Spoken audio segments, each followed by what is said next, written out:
mwasi mobali akangi mwasi na ye na mobali mosusu na kati ya ndako na ye. Mais tomeki tozwi te ya koaider bango na baconseil sur le plan spirituel, toaider bango, to remonter moral na bango. Mobali abi loko na linga mwasi na nga na limbisi. Tokenda na bakouple mosusu tomona fragrance de lit epandi te, mais tokokuta acte ya impolitesse. Kokaba pe. Acte ya impolitesse mobali ya koko supporter yango te. Et la plupart baolanda biso bandeko baolanda biso bayebi impolitesse ya mwasi etiaka mobali mal à l'aise à tel point que mobali ako supporter so te.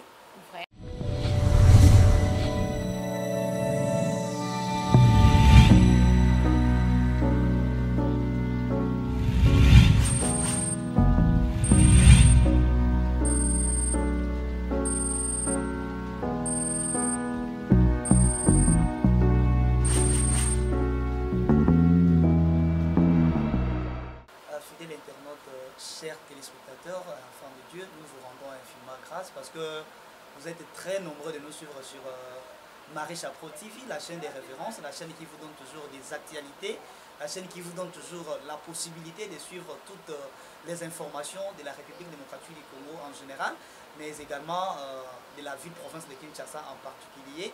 Je suis sur ce plateau avec le jeune pasteur qui va se présenter bientôt là, avec ma jeune sœur, charmante Moudjani. Merci beaucoup pour la fidélité. Je dédie cette émission également à celui qu'on appelle Tonton Richard Madeka. Merci pour la participation à cette émission parce que je sais qu'au Hollanda Bisso avec attention.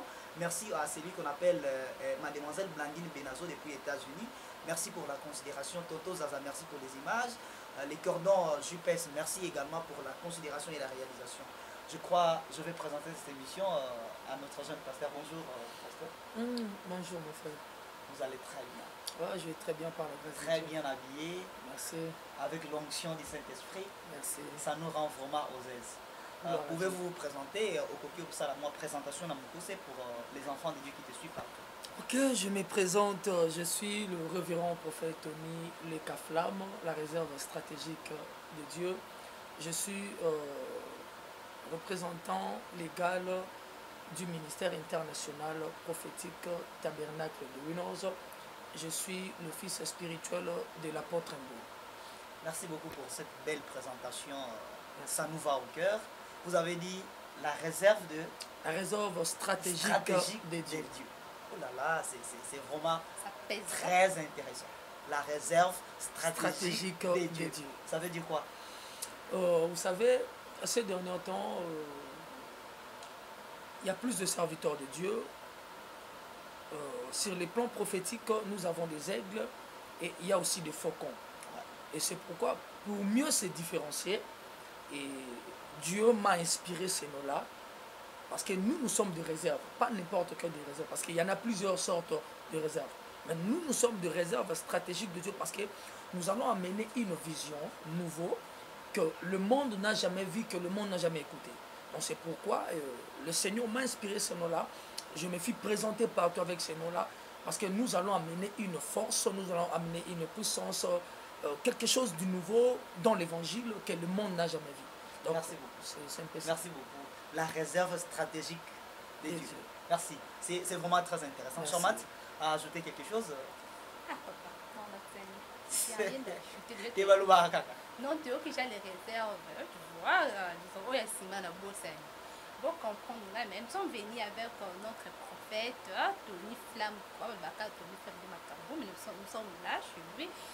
Ayambi Bisso, on doit partager quelque chose avec lui aujourd'hui, mais c'est très important aussi pour nos abonnés, hein, tu vois. Toi, elle a toujours passion, puis passion de Marie Chapeau TV parce que il y a et puis aujourd'hui, merci à Dieu, mais il y a Dieu mon colo. Pourquoi nous te le bakanga, so le petit faut que tu n'as Marie Chapeau TV. C'est ça. Ça peut-être Dr Richard Badé quand il y a des abonnés secrets. Ouais. Mais nous sommes là avec notre prophète. Aujourd'hui, notre sujet sur la fidélité. l'infidélité ni yango epusaka que un homme a comme pour détester sa femme. Ou soit la femme aussi. Oui, sa femme, détester sa femme vraiment. Les femmes légitimes, tu vois, non que des copinages où il y a balabala. Non, une femme de la maison. Oui, femme de la maison, tu vois, la femme honorée. Parce que bisomi baloto ebike elonyo et ça c'est la séparation ma casse na mariage. Je crois que c'est quand vous trouvez une femme en fanga de lit. L'adultère. Et Kobo, mais le pasteur va nous parler plus. Oui, le pasteur va nous parler et puis après expliquer quelles sont les étapes pour rendre mon bal infidèle. Infidèle. C'est ce genre de choses là. L'infidélité, il y a Mobali. On commence d'abord par l'infidélité, il y a Mobali de l'homme, et puis l'infidélité de la femme, et puis elle on y tragédie nous ça là qui est Mobali. Bakoma na niveau. Bakoma na niveau ko quitter moi ce n'est vraiment sans pardon. Sans pardon. Ce qui est disons Africa de lui, notre pasteur, mais c'est un allobier à Boy, il y a d'autres personnes à Boy, non, ce n'est pas l'Africa de lui, et Kabolaka, mariage. Et ça, sous ma casse, au Kaboli, en couple, au Boy, pour le pardon à moi. Voilà, je t'arrête un peu, charmante. On va donner la parole au pasteur. Je crois votre nom nous inspire beaucoup. Ouais, flamme. Flamme. Les réserves. Ces noms, n'habitez comment on a exact combo parents ça qui soit vous l'avez eu dans le ministère je ne sais pas pour une précision encore une fois je l'ai eu dans le ministère par rapport à la visibilité par rapport à ce que je fais ma manière d'être le chrétien mes collègues un jour on était dans la prière mes enfants spirituels pendant que nous étions dans l'intercession prier. Et Dieu, il a inspiré à une prophétesse dans l'église. Elle a dit, de maintenant, le nom de notre prophète sera appelé Flamme. Parce que Dieu m'a montré qu'il est en train de rayonner. Il libère un éclat tellement flamboyant. C'est pourquoi ils m'ont surnommé Flamme. Mais mon nom c'est Tony, ça c'est juste un surnom. Et dans le ministère, on m'a donné. Voilà, c'est un nom ministériel, mais qui signifie beaucoup. Merci pour les explications. Merci. Mais nous revenons sur notre sujet. Il y a infidélité. L'infidélité aujourd'hui est comme un Nzembo qui fait défaut partout dans le monde. C'est pas non seulement au Congo, pas non plus à Kinshasa, mais partout. C'est partout. Au monde à Moisi, dans Moubali Balingani, ils ont commencé depuis l'enfance. Moubali, à Lukimbo, on n'a pas si. Mais à un certain moment, vous sentez, vous ne sentez plus l'amour vrai de l'homme envers sa femme. Moi, ça commis, Moubali a commis, à Kenya dans resto, il mange, il rentre à la maison, non, à Rolia de Souté. Moi, Moubali, moi, ça l'obaboye. Non, moi, je ne veux plus ça. Mais pasteur, vous êtes le meilleur. Vous êtes mieux placé pour nous parler de ça. Pour parler pas seulement à nous, mais plutôt pour nos internautes, surtout les abonnés de Marie Chapeau TV, partout dans le monde. Ça veut dire d'abord quoi l'infidélité? Définition dans mon âme. C'est quoi? Avant que tu en profondeur, mais définition dans mon c'est quoi l'infidélité? Ok, merci mon frère. Juste pour éclairer le peuple de Dieu, je ne sais pas si vous pouvez me permettre, je peux juste... vérifier. Oui, allez-y. Il y a quelques points, oui, il y a quelques points. Parce que en RDC, quand vous parlez d'un prophète, il croit seulement qu'un prophète, c'est quelqu'un qui vient parler, il donne juste des dons de la prophétie. Mais un prophète, c'est en réalité, ou en vrai dire, ce n'est pas vraiment ça. Un prophète, c'est celui qui sonde la parole de Dieu dans la profondeur. Okay? Donc, en quelque sorte, un apôtre, il est plutôt un prophète, il fit comme un apôtre. Parce que nous sommes le soubassement, le fondement. C'est pourquoi c'est lui qui prétend à être prophète, il doit vraiment bien sonder les Écritures. Tout ça, moi, bilingue, il peut permettre... C'est ça, Front Lingala, émission d'habitude à Front Lingala. Ok. Moi, français, moi, Lingala. Non, parce que trop... Trop Lingala, c'est ça. Ça, moi, Tozolobela sur l'infidélité. L'infidélité, en réalité, par rapport à sa définition, Tokotanango, na obatunion, sur bazan na dictionnaire, na bandak na bango poisson na biso. Babi infidélité ezali manque de fidélité manquement à ses devoirs ou acte d'infidélité ou manque des attitudes de vérité, parlant de personnes et des choses. Normalement, bandeko wana baloba bongo baza pe na raison, baza na bango na torte. Parce que Christ aye mwa mukie Yesu aye mwa mukie ko buka parti wana o bato bazo kanisa mingi kake mobali akoki koboya mwasi na ye juste soki akuti ye na fragrance de lit. Parce que fragrance eza mbeba bato mingi siko bakenda plus na côté moko bazolobela mingi kaka sur fragrance de lit. Yesu abi oyo pe amoni ke alingi mwasi na ye tango alingi mwasi na ye akoki pe koboya mwasi na ye okuti mwasi no na kati ya fragrance mais Yesu abi okoki pe oboya. Je t'arrête un peu. Na kati na mama loba prophète. Okuti mwasi na yo en flagrance de lit, c'est-à-dire avec l'action de l'adultère. Okuti ye na mobali likolo ya mbeto. Okuti na mobali likolo. Yesu alobi ekoki nango ko boma pe libala. Oui. Si tu aimes ta femme. Ok. Abi si tu aimes ta femme. Mais tandis qu'il y a des choses plus pures. Oyo kosala ke mobali pa ina mwasi. Ezaka fragrance de lit. Ça c'est vrai.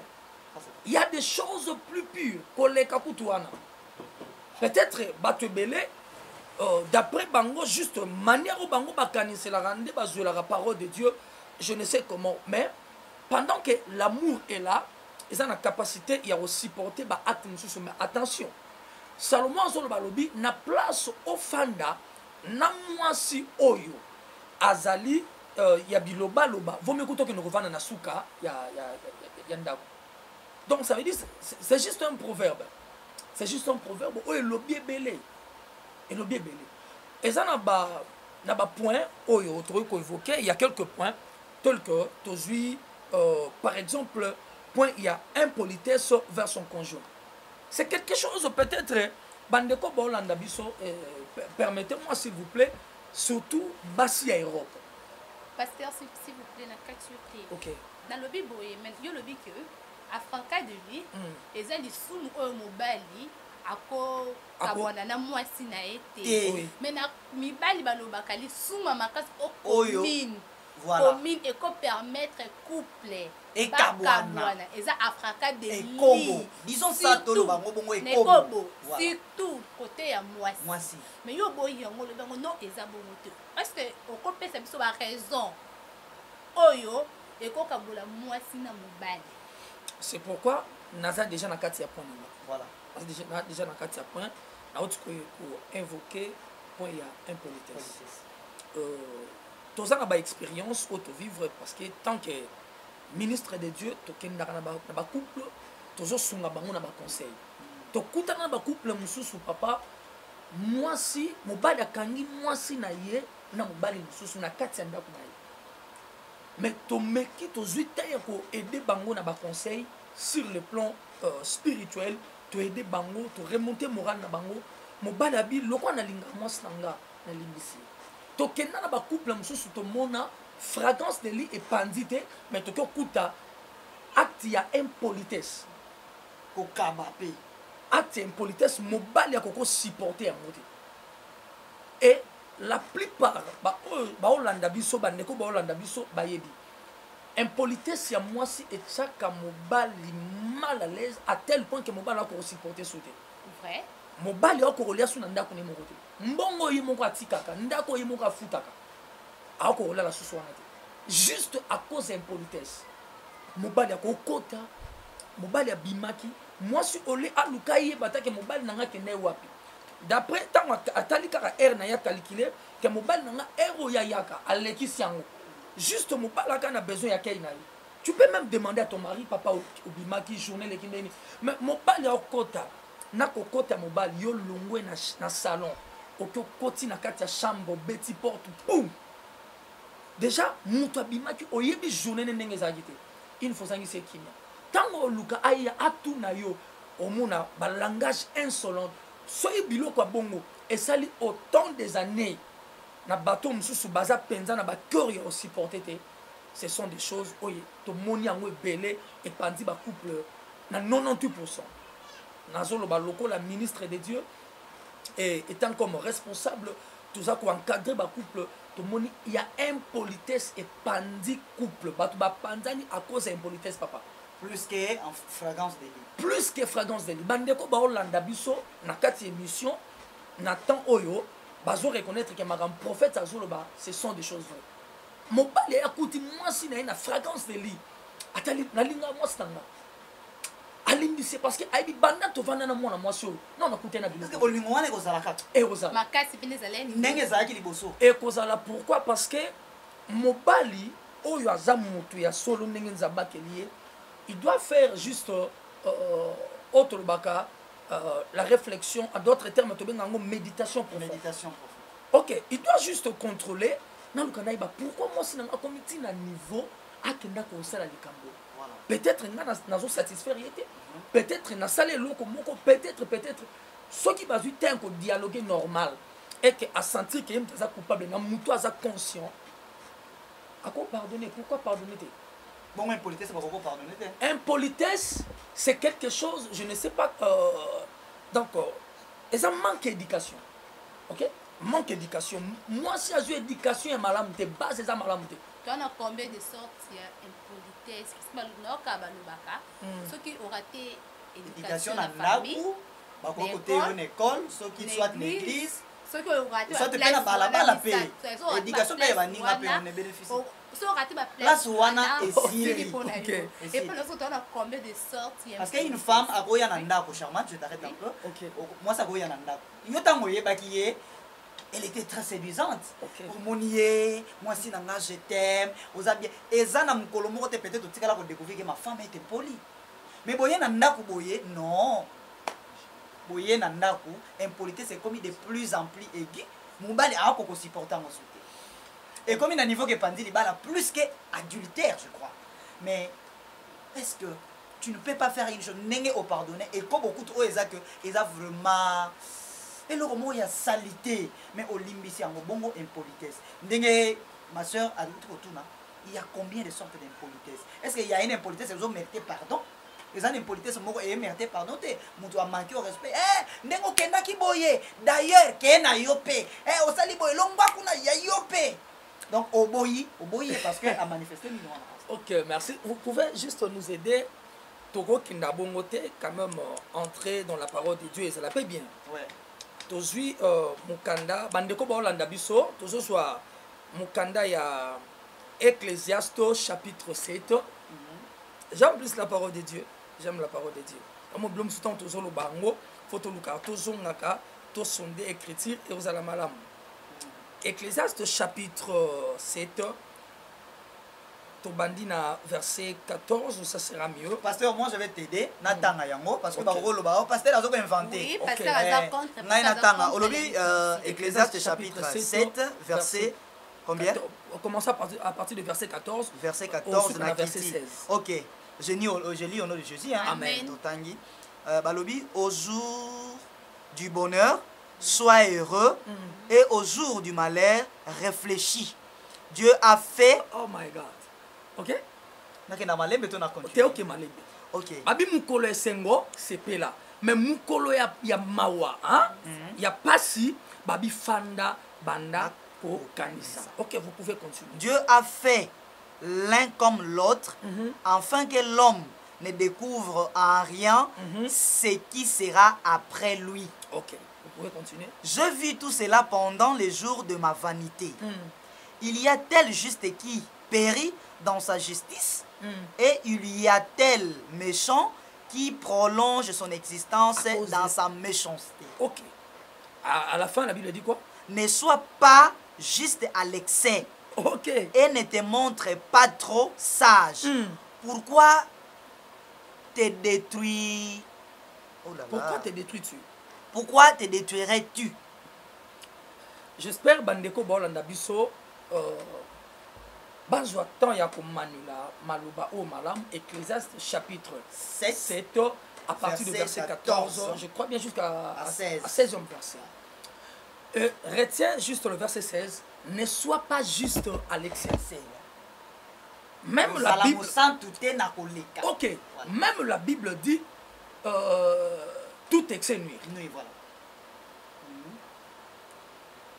Une fois mobali lokolanga nakangi mwasi nanga na fragrance de lit. Je me pose des questions. Pourquoi comité na niveau? Parce que non on a monnaie na ngote.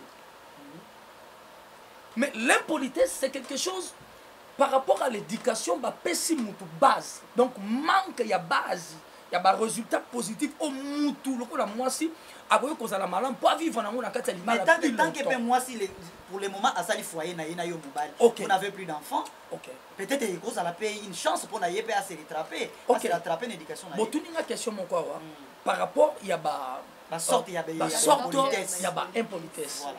Le cité est à la peut-être je dirais trop peu ou peut-être trop long. OK? Juste to yebi ensemble que éducation di bosso base za na kati ya famille, c'est ça. Ya mi balé na kati ya via mutu za na kati ya école. Ya mi sa tumutake na kolokota na kati ya balabala. Voilà. L'éducation du fils, on va dire en français éducation du fils. Église et ya lokola grâce. Église azana suka ya magamu nyonso. Quatrième, c'est l'éducation mobile. Ce qui moi si a raté l'éducation mobile, il y a 5. Ce qui moi si a raté l'éducation mobile, je vous jure, bandeko ba Holandanga, ba yebi en tout cas, to ebité so to ko suka na moi parce que a raté tous les 3 étapes que ça les à la base ya moto. Bala bala kutu penza ezai le côté. Les 3 étapes, troisième étape c'est lui son mari. Quand a raté yango chaque jour de sa vie. Je répète encore le mot que la Bible dit. Salomon lobi na place au fanda na mwaso alobaka mingi vomi na vana na songe ya ndako. Voilà. Alobi lisusu alobi mwasi ya biloba loba. Mwasi ya impolitesse. Salomon talobi yango. Mwasi ya impolitesse ya biloba loba. Na place au vanda na ye. Eza loko la muto na carré dentaire. Donc ça veut dire fona ça. Na mi soigner. Non, ouais. Fona mi soigner. Donc faut soigner ça veut dire quoi? Ça dit faut na se débarrasser de la maladie wana. Na kiteye, na longola. Non, non, non. Na pesio verset à Bible. Na vanda na kanisa. OK. Na kanisa. Pourquoi? À la fin, Ecclésiaste Alobi ne soit pas juste à l'excès. À l'excès. Amen. Ça j'ai aimé. Peuple de Dieu, s'il vous plaît, écoutez-moi. Nous ne sommes pas là afin juste d'encourager bami bali babo ya basi na bango. Non. To lingi juste to sunga ba mama to sunga bino bandeko bozolanda biso. Peut-être beaucoup de monde to umeli mingi na kati ya point to lobela likambo impolitesse parce que tout ça juste on a besoin d'éclaircissement dans. Pasteur, s'il vous plaît, nabi hein. Parce que éducation mobile côté ya moi si. Ils allaient ndenge nini. Pour des fois parce que moi si déjà azalaka éduquer nanda. On va éduquer une femme c'est éduquer toute la nation, ouais, toute tu vois parce que la femme elle ba lingena mobile ba balade parce que nanda pour femme n'est pas maîtresse, tu vois. D'autres choses, mon bal, il y a des ça là en dehors. Moi, si elle rentre dans le bord, ça va c'est une dame devant moi, tu vois. Même si on dit qu'il y a sauté, mais on commande la colline, on dit qu'il y a une dame. Mais de gens au bal que moi, si à cause de l'éducation, on a mon bal, on a sorti mini parce que le sujet ici, tout ça qui est en haut de bas, na frontière n'a y ailleurs. Abina comme moi, kabato au bal que arrêter l'éducation, alors que mobile non que éduquer, on va éduquer nini. Éducation mobile c'est juste la manière au mobile alinginda kuneza na mukuse tant to lobela mobile non juste tant to lobela mobile wa salingala to lobela genre masculine mais muto a ça comme déjà adulte responsable. Azana besoin à fonder foyer c'est-à-dire azana modèle na ye o alingi ndaku na ye ezala bana na ye bazala. C'est alors l'homme doit communiquer à son mari le comportement, sa manière o alingi ndaku na ye ezala. Donc na mukuse moi si azali en quelque sorte permettez-moi peut-être pour cet homme surtout ça na rigueur mais attention ça pena rigueur te meto lingi ezala bongo. Moi mobali azana posa moi si a refléter ye pour bano pe ba ko bima wana bana na bazala lokola parce que ça na parent mon côté o ya bota mwana alingi mwana za la kuluna ça na parent mon côté bota mwana o alingi mwana za la ndumba azate donc parents nyonso tout babenge parents alingaka toujours bana na bazala malamu bana lobi baleka basala makambo malamu koleka biso c'est alors que soki mwasi aza malamu te mwasi nde communiquer bana poza comportement c'est pourquoi on a na génération lelo toza nango na kati ya bandako bana mibali bana basi ormona mingi baza na comportement penza ya malamu te tobimisi lo bakulunere ezaka te pona nzala ezaka te pona pasi biso to vivre na Congo. Cela est dû quoi? Parce que les parents sont incapables. Oui. L'éducation de base oui. Éducation de base exacte. Là bati ba parents bati ka oboa ke lango nyonso na kati église. Église ça na part na ye a contribuer c'est la spiritualité. Mais balobi c'est permettez-moi s'il vous plaît mon frère. Ouais. L'éducation est sa base. Il faut euta à partir ya ndako mobali asa juste na modèle. Manière oa lingi ndako na ye ezala future vie na ye ezala. C'est alors que nous avons des étapes de fiançailles. Et bah proposons, bah personne kango et ça la na sentiment té. Bah piango parce que bah ça tout ça na pense juste moi si des fois quand on a quatre vision mobile. Et ça kakate obligé moi si ka fois quand en réalité moi si fois quand on a quatre vision mobile. Étape de fiançailles, on va passer la ngoma té à l'église parce oui, que bah ça va 3 ans de fiançailles. Non. Non pasteur.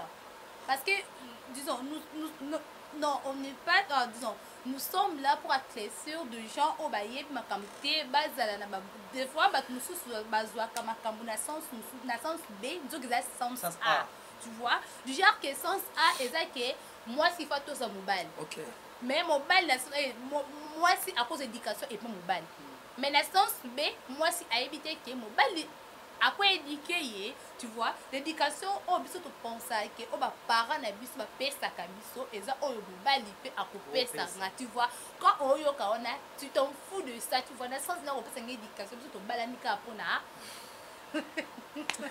pour les meilleurs et pour les meilleurs et pour le pire mais éducation on a ba yebi yango te.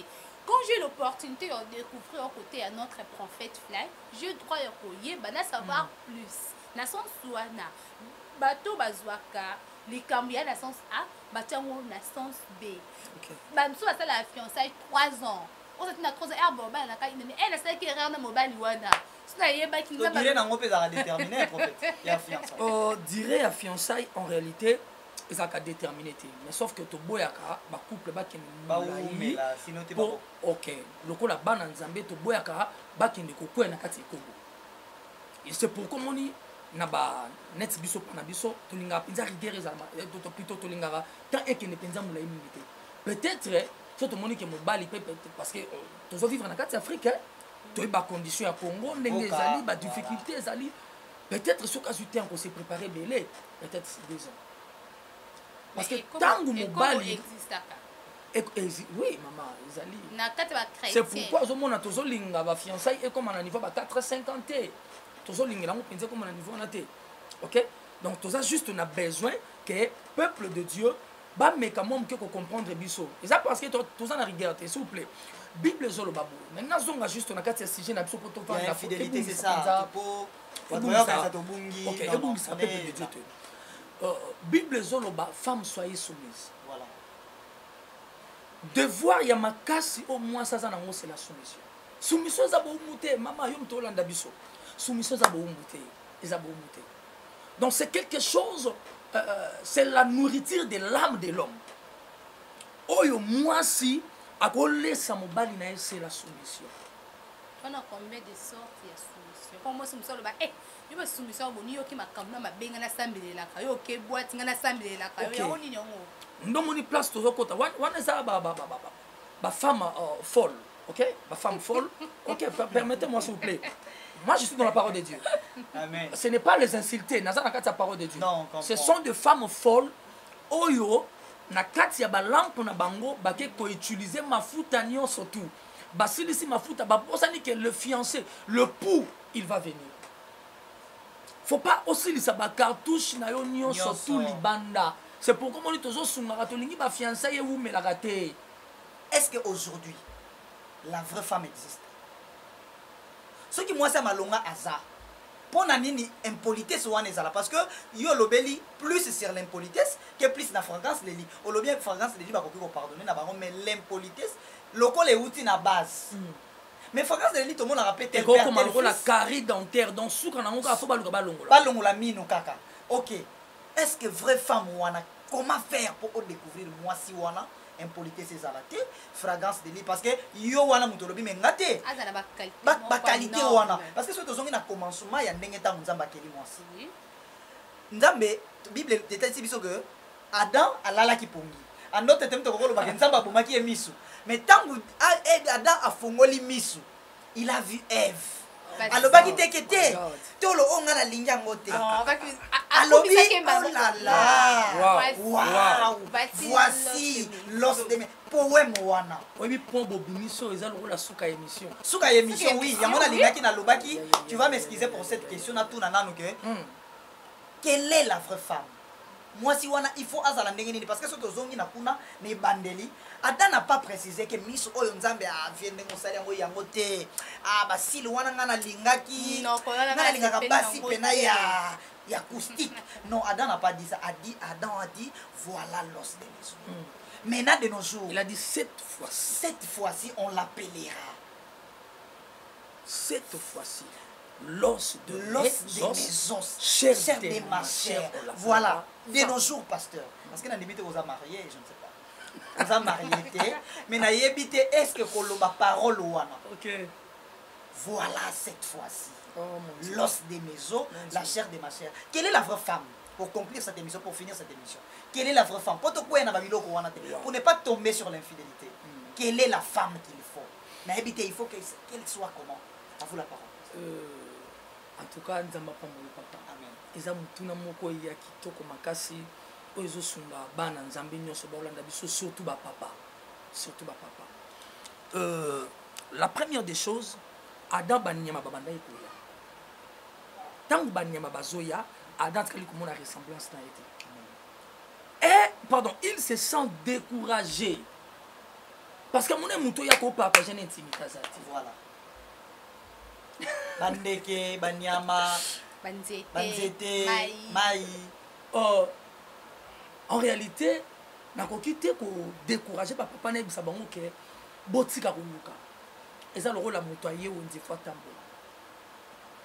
C'est lui qui trouve une femme, trouve le bonheur. OK. C'est lui qui trouve ça. Ça veut dire c'est lui bonne. Ça veut dire une bonne femme. Voilà. Ça veut dire ma charmante, tu dois chercher. Chercher. Tu dois chercher. Non, j'ai bien dit, tu dois chercher. Dans les bars. Donc, la globalité, ce sont des sacrifices. La prière, le démarche, Yakotambola, Yakokota, maman charmante. Maman charmante. Toi, ce loco, s'il vous plaît, Bozwango, ils ont peut-être. Banyama bazo, ils ont fait ça, combat, pesi antilope, pesi oniao, pesi mpiku. Donc, babande koya. Nebi kende komo ko landa biso sa komi. Amen. Yende komo pa ya kensa to matali kabi. Peut-être Adabi tombe sous ma kakoyo, le quoi ça na maboko mi balé, après na makolo. Akoki pozala. Mais yete. Bande ko bele ba beti mabako a bongo na vie. Mais non, peut ça bino courage. Bon les battre. J'ai aimé. Bon continuer. Continuer ko lembate. Nga na pesaka toujours. J'ai aimé. Adam banda kotala ba makako. C'est profond. Allez, c'est ça. Voilà, c'est vraiment profond. Merci. Oh mon Dieu. Parce que so bo limboli yango, il y a na makamba makako wala ba nini. Continuer à chercher. Parce que erto tout Ndeko komona, ndeko komona ba comportement ezobima. Oui, ne baba à répondre. À répondre na boîte à répondre na ba arrête de répondre mais ba niama. On a compris quelque chose. Voilà, on va continuer, le temps c'est de l'argent, prophète. La réserve stratégique de Dieu. Merci beaucoup, je crois que c'est la fin de cette émission, mesdames et messieurs. Merci pour la confiance que vous faites à Marie Chapeau TV. Charmante, une parole. Oh, tu vois, bon, tu es sur ma famille profond. N'a eu par et puis tonton a eu par mais abonnez-vous massivement. Moi, c'est Marie Chapeau TV. Ça compte vos commentaires et ça absolument parce que notre prophète est là. Si vous avez quelque chose, moi, question, voilà, pour ça partage. Tu as beaucoup de stress, tu vois les épisodes. Ozana Likambu, notre pasteur Azana a en plus un numéro de téléphone et puis contactez Marie Chapeau TV. Je vous aime beaucoup. Nous avons un peu sa beauté. N'appelle disons. Tonton Richard Vadeka, merci pour l'occasion, l'opportunité. Elisabeth Gandombele, merci. Je pèse. Merci. Il y avait trop d'amour dans Bidonios, sans oublier ambassadeur Mwamba. Oh, Pasteur merci. Motasuka. Vraiment, mbote ya suka na pesi yango na bana nzambe nyonso balandi biso libota na nzambe et na dédié pe émission yo na mama Blandine Luzolo Ndombasi na mon père spirituel l'apôtre Mbo Bisika Azali. Vous soulera bien. Non, très bien. Je suis en bonne relation avec lui. Je suis en bonne relation avec mon père spirituel. Tes pères spirituels. Non, Azaka. Et les autres pasteurs. Ok, continuez. Bambote Belé na. Bambote Belé na libota na ngai na bananga Rehoboth Elohim, à ma mère Asinga Yvette, à ma famille, à ma tante que j'aime beaucoup, Mimi Limba, Susanna. Je vous salue au nom de Jésus. Mon numéro est plus 243 89 73 55 771. Je répète encore. Plus 243 89 73 55 771. Vous appelez na posa nanga. Ozunga lisusu na Facebook. Ezali adresse nanga ezali adresse électronique ezali prophète Tony Flamme. Vraiment que Dieu bénisse Nzamba Pambola au papa Nzamba Pambola Machamante Nzamba Pambola notre caméraman Pambola réalisation Nyon surtout Mobimba vraiment Marie Chapeau TV vraiment équipe Marie Chapeau TV na vraiment na sengi bande kono so bolanda biso bo s'abonner massivement donc que Dieu vous bénisse. Amen. On va se retrouver. Merci Yazaza, merci pour les images, merci à tonton Jupes. Nous vous disons grand merci. On se retrouve à la prochaine. Vous s'abonner et abusez vous-même de cet abonnement. Vous s'abonner à Binon façon tout parce que la chaîne vous appartient. Oui. La chaîne c'est la vôtre. Et puis les commentaires et ça la vie bien. La remarque. À la prochaine fois peut-être on peut améliorer. Le prophète n'est pas un sang. Donc maman charmante mon sang tout est y a deux par mon sang tout est nous sommes que des humains. Surtout ton bétio m'a beaucoup place moko. Tu pardonnes au nom de Jésus. Nous vous disons grand merci. Merci à toi, tonton Madika Richard. Nous t'aimons énormément. Ambassadeur Charles Mwamba. Donc, vous savez, Bambote Vélé place à Ali. Ange Mwamba, Bambote va place à Ali. Nakatia France, on a appelé Bambote émission et Zaponayo. On se retrouve à la prochaine. Merci beaucoup. Sur, disons, on a si j'ai l'habitude l'orgueil. L'orgueil, voilà, l'orgueil au prophète Anobéni. Oui, mais ça déterminé de la côté l'homme ou bien la femme. L'orgueil du côté de la femme. Toujours du côté de la femme. Ah, mais c'est ton moni pas.